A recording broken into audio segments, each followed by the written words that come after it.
বাংলাদেশে অনেক কিছুর অভাব আছে, তবে বিনোদনের অভাব নেই। এদেশে যার প্রতি আপনার একটু আবেগ জন্মাবে সেই আপনার আবেগে থুতু দিয়ে চলে যাবে।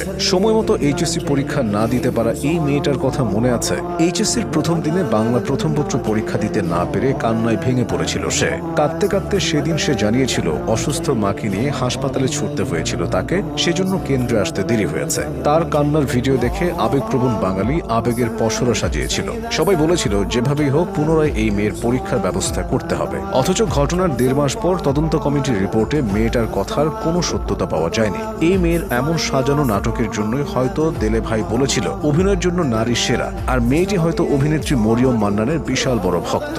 কিন্তু অভিনয়ে নারীদের পাশাপাশি পুরুষরাও কম যান না। একজন তো ভাইরাল হওয়ার জন্য নিজের স্ত্রীকে জীবন্ত কবর দিতে চেয়েছেন। সম্প্রতি শেরপুরের শ্রীবর্দীতে অসুস্থ স্ত্রীকে মাটিতে পুঁতে ফেলার একটি ভিডিও সামাজিক মাধ্যমে ভাইরাল হয়েছে। বিষয়টি নিয়ে তোলপাড় শুরু হলে ঘটনার নিন্দা জানিয়ে বৃদ্ধ স্বামীর শাস্তিও দাবি করেন অনেকে। কিন্তু সরেজমিনে পাওয়া গেছে ভিন্ন তথ্য। স্থানীয়দের দাবি নাতির ভিউ ব্যবসার বলি হয়েছেন নানা। মূলত ফেসবুকে ভাইরাল হয়ে ইনকামের আশায় সেই ভিডিওটি নিজের পেজে ছড়িয়ে দিয়েছিল তার নাতি। আর স্ত্রীর উপর বিরক্ত নন, বরং 10 বছর ধরে তার সেবা করছে সেই বৃদ্ধ।